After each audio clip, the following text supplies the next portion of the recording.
Hello and welcome to another episode of Photography Out Loud. My name is Paul Davis and as always I'm joined with my colleague Joel Longbone. How are you today? You all right, bud? Yeah, good. You? Yeah, it's been a busy day. Weird day, yeah. Been a busy day. Yeah. You managed to get out of the shop? Yeah, but I was still busy. Yep, still busy. Bizarre. What were you doing today? I was doing some 360 Ooh, photography with the Ricoh B2B. nice. Very good if you need to do any interior shots or exterior shots and you need to see everything all at once. It's great. You can even do video. Even do video. That's brilliant. But yeah. You haven't tried that yet. I can't think of any time I want to be in a video apart from this one, and that's only because I have to be. maybe we can do some 360 content in the future as well. That'd be good. We could get like 20 people to all do an interview all at the same time on the same camera. Yeah. Could try that, couldn't we? I don't know how that would look. Yeah. Let us know if you want to see I don't even know how we'd do it, but a 360 photography out loud. Yeah. Drop it in the comments, and maybe if we get enough of you asking for it, then we'll just have to do it. So pop them in there. Yes, as always, we are live streaming on Facebook and YouTube. Let us know that you're watching live. Give us a hello, give us a wave, give us a like, give us a share, all of those things. Absolutely lovely. Any more plugging that I can do? Like, share, and subscribe. It's been a busy week for us, but also a busy week for the industry as well. We've seen some stuff come out. Yeah, we've seen the Nikon Z lenses come out, the 50mm 1.2. Ooh, which if the other Nikon 50mm are anything to go by, it'll be and that works on full frame, doesn't it? As well, on so the Z, you're going to get that like really nice sort of blurry background and stuff. Yeah. And the 14 to 24 2.8. Ooh. So actually, Nikon Z is getting even better because they're getting a great and growing range of lenses. Yeah. So I saw a 70-200 this week as well. That was for one of our customers. One of our customers. Exciting. He does know. If you're watching, it's here for you. I haven't touched it.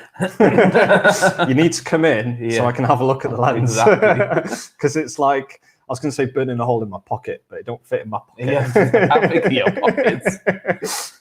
But yeah, no, going to be happy to see that. So who have we got watching today? Yeah, we've got Mel Hughes. Hi, Mel. How's it going? You okay? Hello. And Gary's here.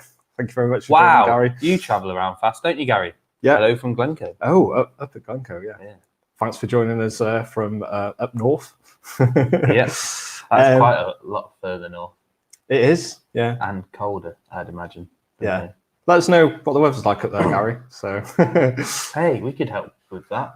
What, the weather? Are we doing the weather now? We could help with the keeping warm part. Oh, keeping warm? Yeah, we could because we've introduced a new range into the shop. So now we've teamed up with Creve Coeur Outdoor Shop in Capelcuddig, and they have a shop in our shop. Shop in a shop. Now, what I really want to see is somebody in their shop in our shop in our shop. Okay. You're like a Russian doll. You lost me there. Shop in a shop. It's too many Inception moments. Yeah, exactly. So we stock a small amount of outdoor gear now. So specifically for the photographer. Yes. So we have only a few bits. Try not to whip all in the face. So we've got Fjallraven. Do you want me to hold it? Oh, you could hold the Fjallraven. We do buffalo as well.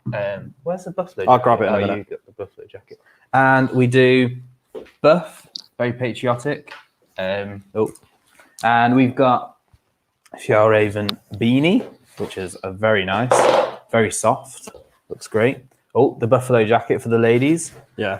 So it's a lovely colour. This is a small. We've got head touch. Oh, if I don't push it over.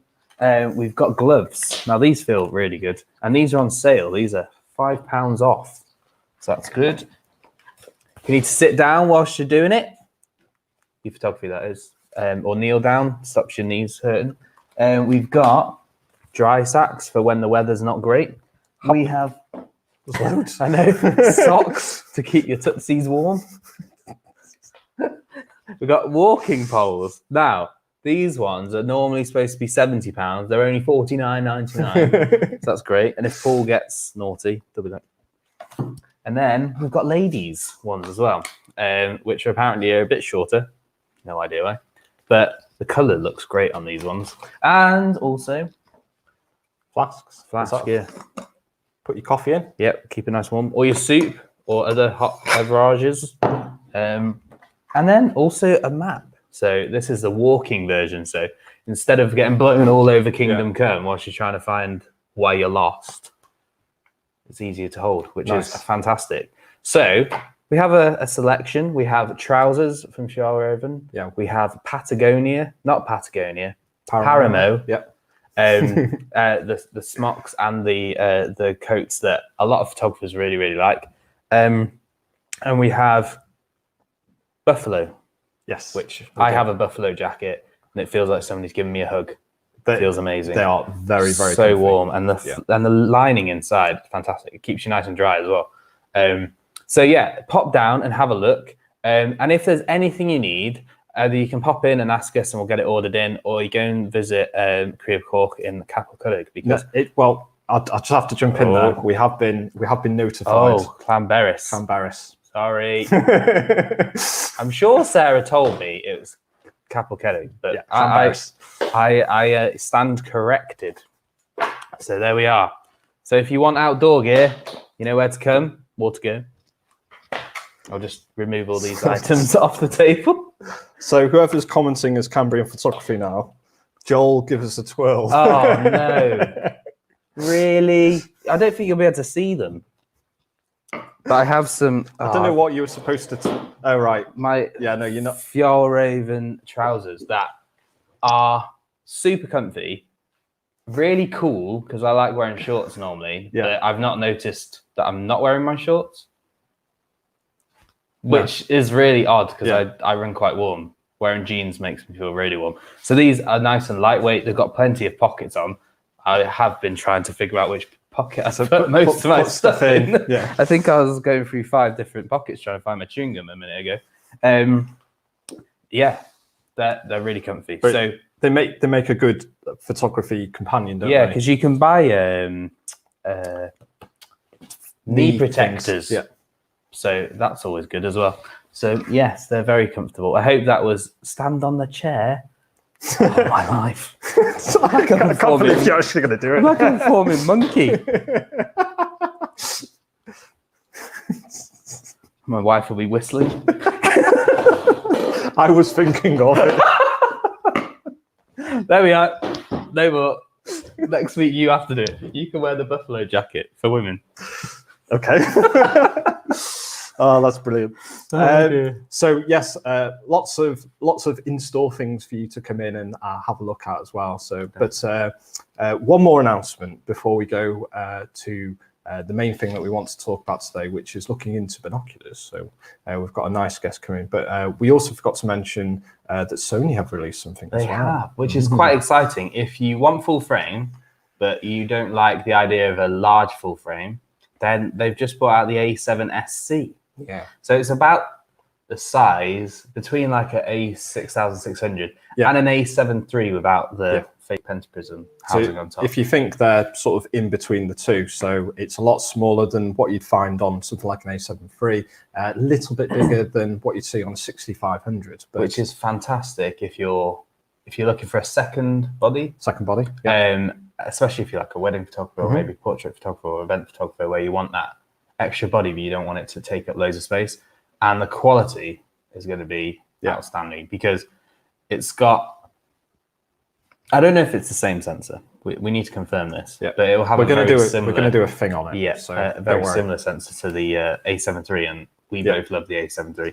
David Yeoman will be like, back onto Sony again. Yeah. It was Fuji last week. It was Panasonic the week before that. It was Canon the week before that. But I think one of the nice things about the A7C is going to be for those people that have been sort of living and exploring in the A6000 series. So if you had an A6000, 6.3, 6.5, 6.6, when going up onto the A7C, it's going to very much feel like the same camera. You're going to very easily transition into the full frame sort of spectrum of the Sony family. So yes. Also another camera that we've not really mentioned because it came out before we started doing this, but we will do something with it. The Sigma FP, because that is the very smallest full frame camera on the market at the moment. Yeah, because Sony A7C, they say smallest, and then they put a little asterisk by it. Sony make. Yeah, for Sony make, but the actual smallest is the Sigma, which is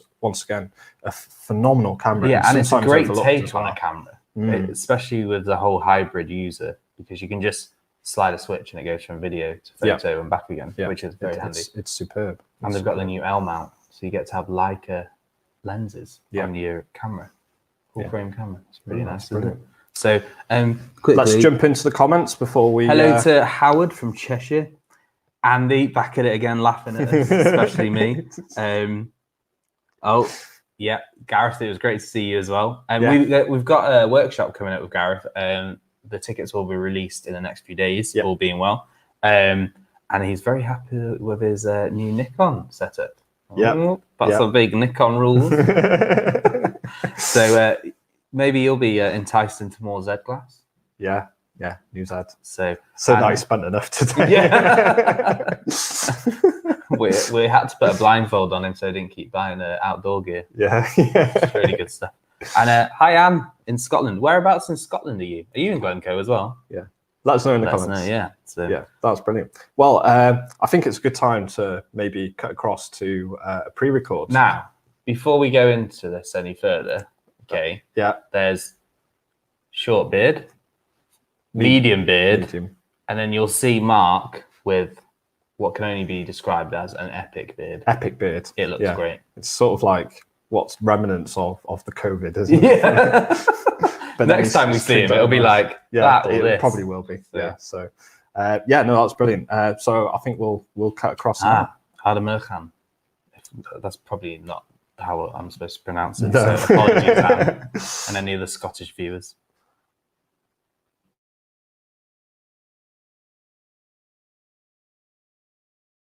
Yes.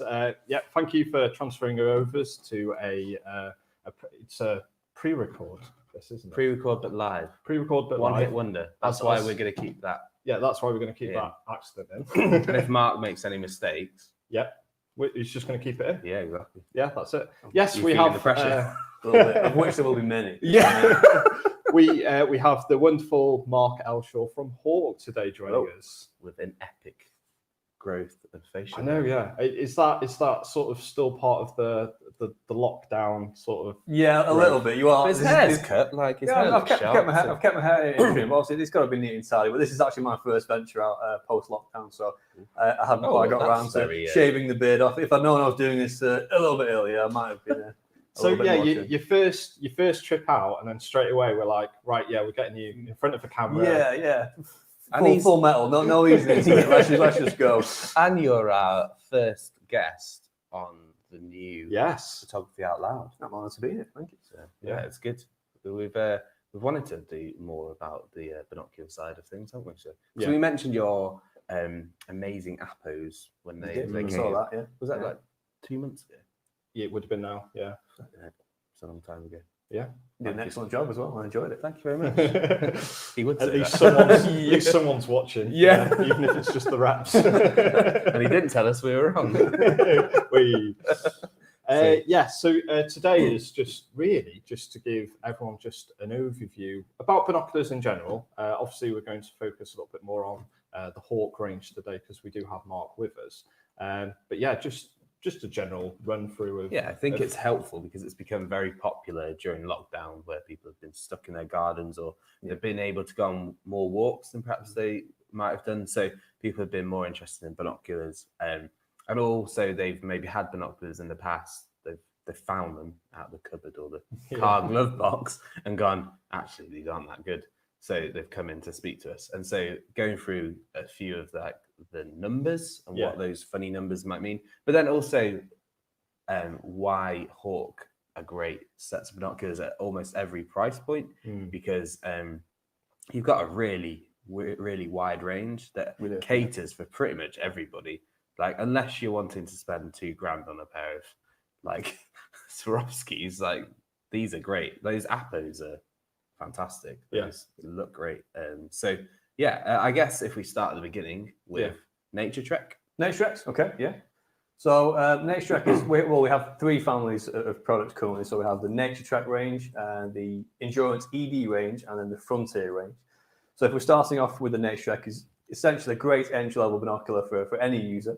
They have fully multi-coated optics. So a fully multi-coated, it's a combination of coating, so it's scratch resistant, it's water repellent, increased light transmission and reflectivity, so you get a nice bright image. And they're a polycarbonate body, so it's strong, but it's very light, so they're easily pocketable, etc. Not heavy, easy to use all day long. They come in a range of sizes. So you've got everything from like an 8 or 10-25 compact there, which is ideal for sticking in your pocket. Or you've got everything from a 832, 1032, 842, white gloves or something. I know, yeah. Would have been easier with white gloves. Yeah. Exactly. We'll probably do a couple of cutaways actually, yeah. just to show these off these. So you can do your little mime sketch. So you mentioned having something for all use. So these come from everything from an 825, which is very small compact, to a 12 by 50, which obviously is a very powerful binocular. So you've got covering all the bases. I said, and just a great entry-level all-round binocular, whether it's casual use or something more specific. Fully waterproof. The entire range is fully waterproof. So there's no issues there in regards to using obviously outdoors, particularly in this country and in this weather. And the entire range is covered by the Hawke lifetime no-fault warranty as well. Well, so that is something that might pop up a few times. But I might mention that maybe once or twice. Yeah. Do you want to just like? Yeah, I wanted to confirm this as well. Okay. So we'll just come away from the because it's quite a big thing. It is, and I don't know whether I understand it like properly or not. Because like the way it reads, it's sort of like too good to be true in a way. It's true.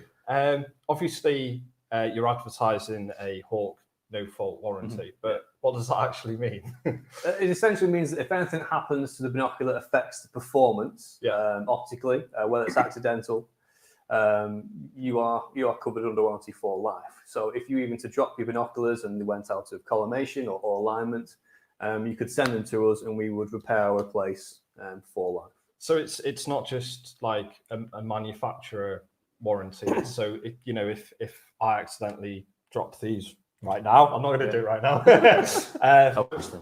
But we could send this back to you and you would repair. Correct. Yeah. Or replace, depending on. Yeah. What makes most sense? Yeah. No, that's it does sound too good to be true. Doesn't it? So, I mean, we say we've got you covered, and it's that peace of mind for the customer that regardless of what happens, you get back to your car, you chuck your binoculars you put your binoculars on the roof of your car, you change your We've heard that a few times with cameras and binoculars. Well, in fact, you're out and about, you're outdoors. These are outdoor products. If you were to drop them or cause any issues, then yes, we would repair or replace them for life. So it's peace of mind that these binoculars are going to last you a lifetime.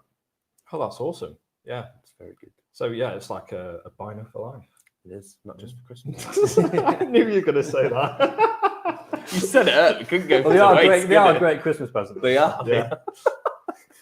Evan salesman. We'll do a rerun at Christmas. On this film. I'll dye my beard white and yeah. Oh no.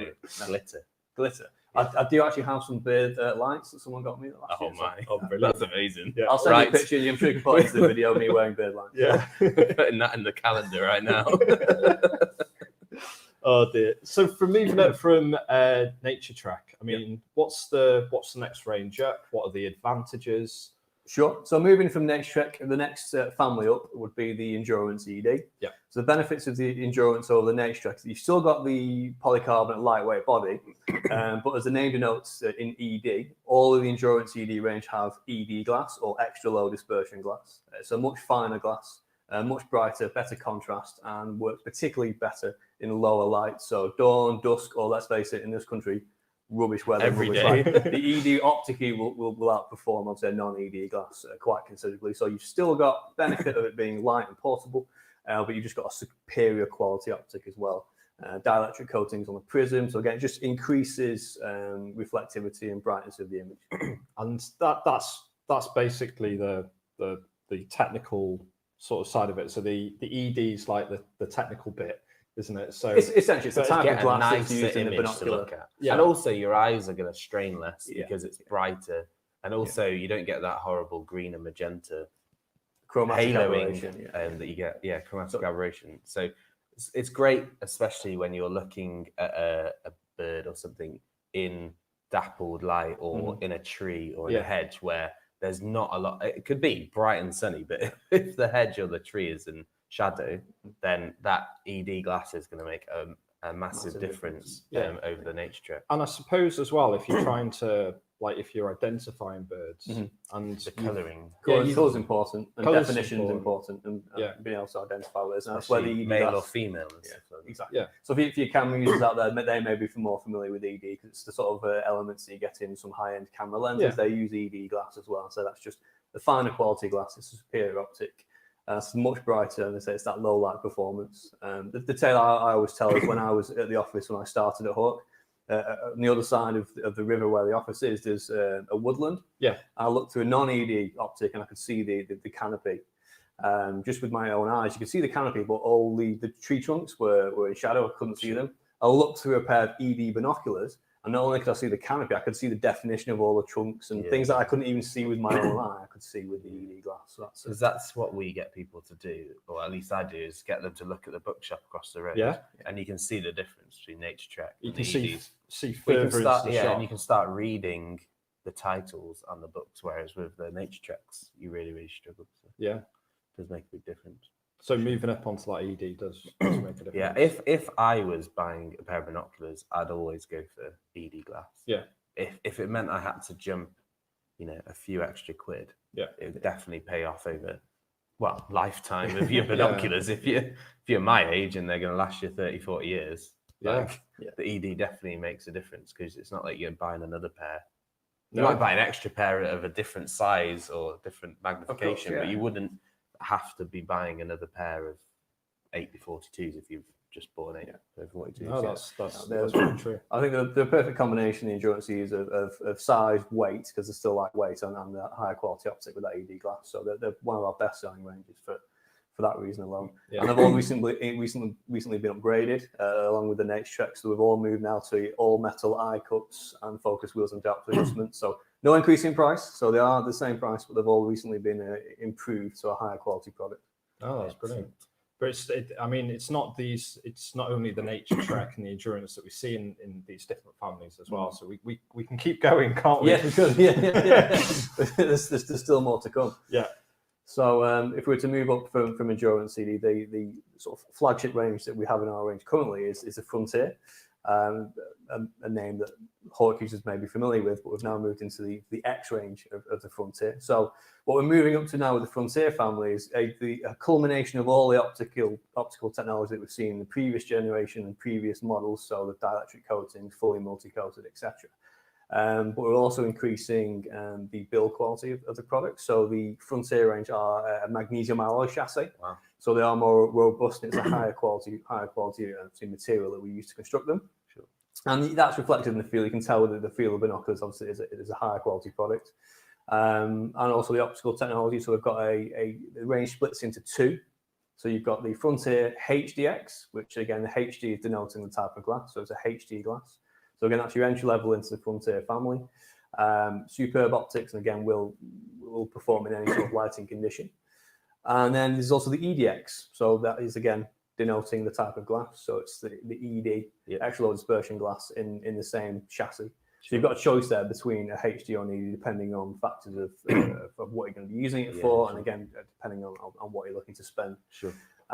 So that was our flagship product, and an award-winning product, the EDX 8042 won Bird Watching Binocular of the Year. Well, Gary James, one of our very good friends of the shop, he loves his Frontiers EDXs, like raves about them non-stop. They are fantastic. And Gary spends a lot of time up at Kinbrennig as well, where because it's where the ospreys are, but it's not only here that we sort of sell these binoculars as well. So we do have a section up at the Kinbrennig shop there, so where you can actually try them and see something more interesting than the Colwyn Bay High Street. Yeah, not that it's not interesting, because there's lots of odd things going on the high street. Interesting in a different way. It's not just seagulls, you see. Different birds. Yeah.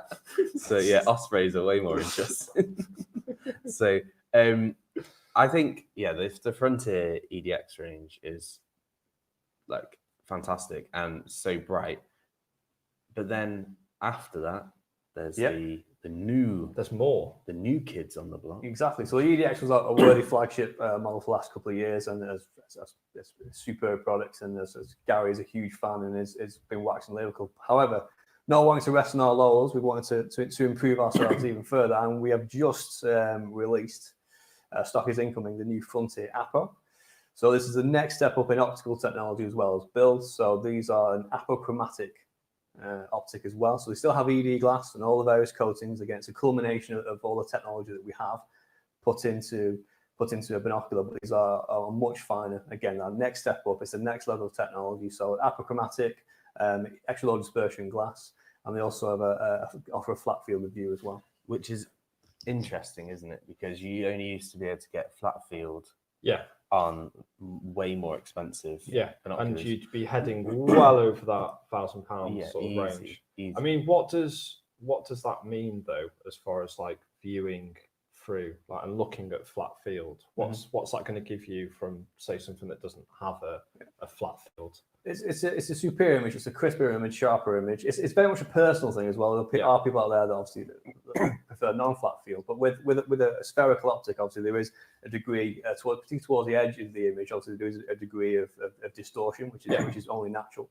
Obviously the flat field completely flattens that image out, so it's a much more crisp, sharper, easy to differentiate between obviously depth of field as well. So it's easy to see. Obviously, your and I'm guessing with a flat field as well, that if anything's happening on, say, like the peripheral of the frame, as it were, it'd be a lot easier to see as well. So if it's not losing contrast and definition and stuff, easy to identify and crisper edge to edge, and it's easier when you're panning to try and find whatever it is you think you've seen or you think you've heard, and you're able to go across, and it helps with that kind of field of view, doesn't it? To be able to, you're looking, and like you said, there's something there. So you're not necessarily having to lose what you were looking at. You're going to be able to see a bit more on the edge, I think. So you're not always needing to, in a way, always look down like the middle of the glass. Like you can just sort of keep looking somewhere, but then something's going on over there. I'll just draw my eye to refocus. Yeah. Oh, brilliant. And again, it reduces that strain, doesn't it? It does. Which is great for people who have to look for longer term viewing, etc. If you're going to be hard all day, then obviously the higher quality optic is going to have less impact and less strain on your eyes. So it's and the light performance experience. Whilst ED in both the Endurance and the Frontier is very, very good. Yeah, that Apo definitely steps up. It's the next level up. Yeah, because when we were looking through it, like I do a few tests of like trying to read like the price labels in the shop with the lights off. And you're like, whoa, that's pretty impressive that you can still read type that's very, very small on a wall. And the room is really low in light. The lights were not fully off because there was lights around in the shop. But it was very impressive to see, because you kind of think, is it a gimmick, the Apo thing? But it definitely makes a big in practice, difference. Side by side. You can really tell the difference, as Joel said. I mean, let's face it, in poor light, which in this country is quite a lot of the time, they're really going to outperform, obviously, an inferior product time and time again. Definitely. No, that's brilliant. Now, binoculars are fantastic. But sometimes you need a bit more magnification. Exactly. Yes. So that comes in the form of a spotting scope. Some people may refer to them as telescopes, but in the industry, it tend to be called a spotting scope. I think to differentiate from the ones that you can look at the moon. And I think, like from an industry point of view, a telescope, spotting scope is the same thing. But once again, in the industry, I think we refer to telescopes as looking up and spotting scopes as looking out. So generally, when you hear us say spotting scopes, we're probably talking about something that's sort of looking over the land, and telescopes we're looking up. So it's the spotting scopes, and you can get them really tiny now as well. So I mean, look at it. It's so cute. It is. The brand new Nature Trek, baby Nature Trek. Yeah. Oh, it's just brilliant.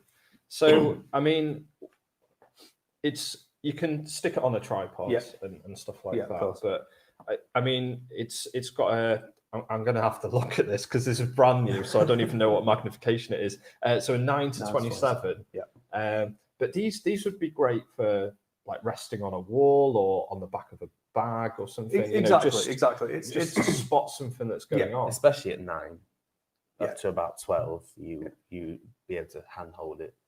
And then just having a small tripod, even, or one of those gorilla pods in a hide would work really well as well. Yeah, that'd be perfect. I mean, the benefit of the spotting scope is the magnification, so it's much more powerful. When you look at binoculars, they tend to be sort of 8, 10, 12.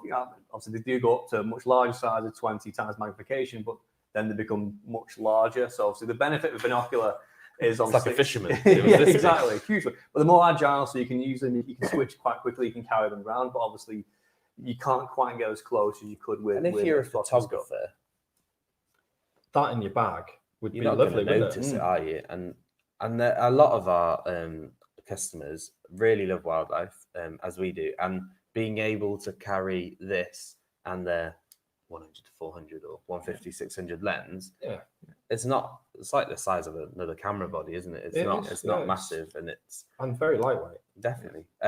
No, I think that's going to be a very impressive product to be able to use. Now, obviously, you do more scopes. You touched on magnification, and we said we were going to quickly touch on what the funny numbers mean. Sure. So, do you want to give us a quick overview of what the funny numbers mean? Of course, and it's the same for spotting scopes on binoculars. So it's once you've got it, it's easy to understand. So in regards to the numbers, so an 8 times or 10 times, we'll start the first number first. So 8 or 10 or 12 times, that essentially is the magnification. Now what it equates to is how much closer it is looking with the binocular or spotting scope than it is with your naked eye. So if you were to use a 10 times binocular, when you look through them, the image will be 10 times closer than it will be if you were just looking 12 times, 8 times, etc. And there's benefits and uses for either. So an 8 times is your perfect all-around general purpose. It gives you a decent field of view and magnification. So it's easy to track a moving subject. 8s are particularly popular with bird watchers because it gives you that magnification. You're 8 times closer than you will be with your eyes. However, you've got the ability to move around and it's easier to track something in flight or a moving subject. Obviously, a 10 or a 12 gets you closer. It's a slightly narrower field of view, like using a telephoto lens. It gets you a bit closer, but it slightly narrows your field of view. So again, depending on what you're looking to do, will depend on the magnifications you're looking to use. The second number, so 42, 50, 25, etc. That's purely the diameter of the objective lens, which is the lens here at the front. So the larger that is, the benefit is that it allows more light in, so it'll be a brighter image.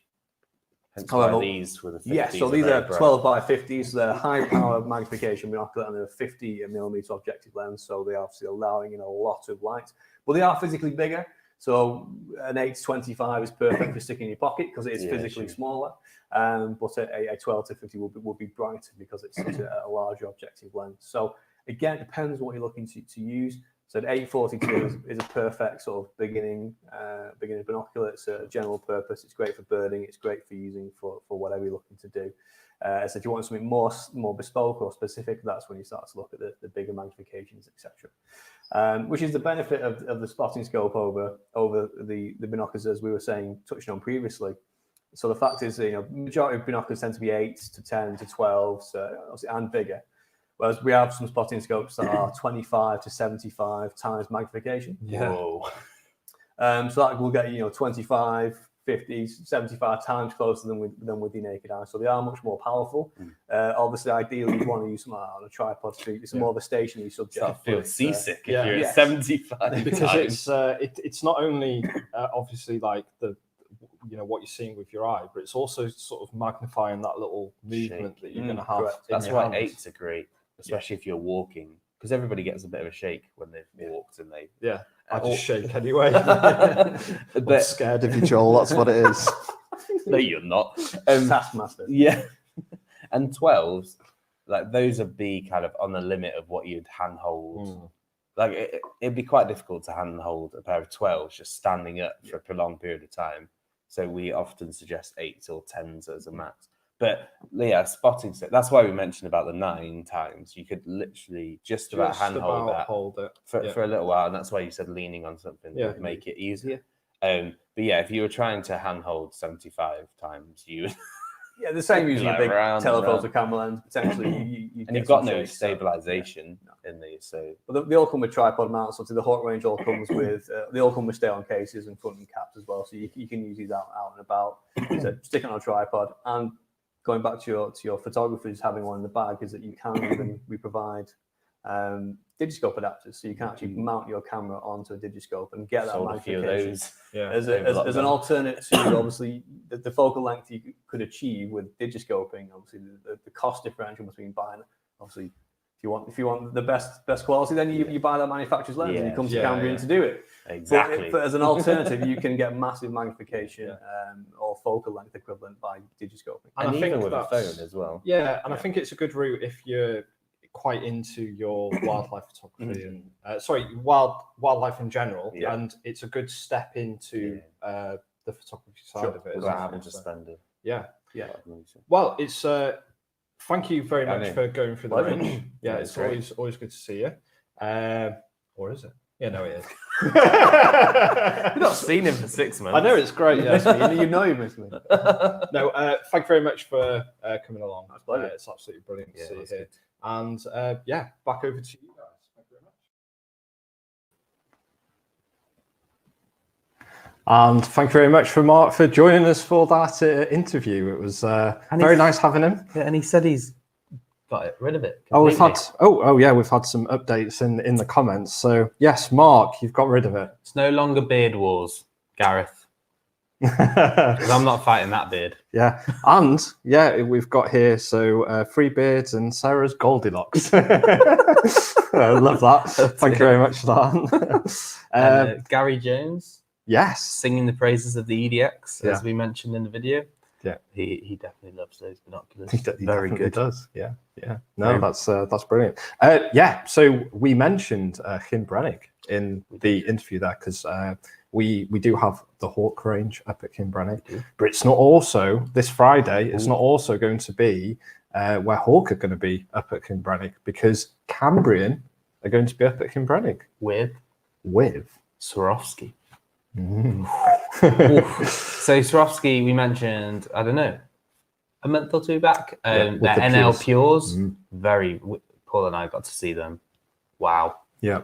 They are engineering marvels, I think it's safe to say. Yeah. So bright, so sharp, edge to edge, like phenomenal. Really nice to hold as well. Yeah. For a pair of binoculars. And they've also brought out their 115mm scope objective module. Okay, so that's the that's the system where you can change module up. Yeah, exactly. And that has 45% more light. Wow. Than I think the 95, which was already very bright. So I'm very much looking forward to having a look through that properly out of the reservoir. So if you're interested in seeing some exceptionally good binoculars or scopes, pop on down to Llynbrennig. Sarah and I will be there with our rep from Swarovski, Neil, between 10 and 4 this Friday, 25th.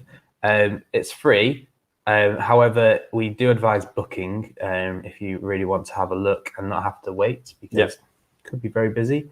And also it gives us time to clean everything down because we'll be wiping down all the binoculars in between each. We're still staying safe. Yep. You'll be, everything is prepared, so you can come up and everything will be safe for you to view. So, and if we know that you're coming, it just makes it a lot easier for us and a bit smoother for you guys as well. Exactly.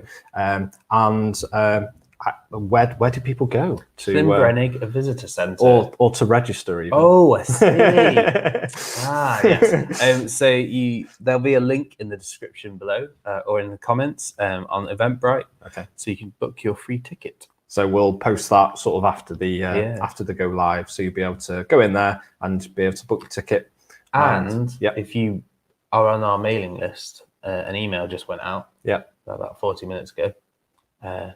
We are open on Saturdays. I might have made a boo-boo on that one. Oh dear! Did you have to do an oops? Yeah, but not oops. I did it again. Like Britney Spears, like you were saying. And there's a link in there, so you can click on the link, and it'll take you to the Eventbrite where you can book your free ticket. So it'd be great to see some of you there, and hopefully the weather will be good.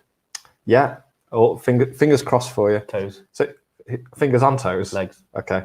Well, hold on. Who's actually going? Sarah. Yeah. Me. Where am I? You're here.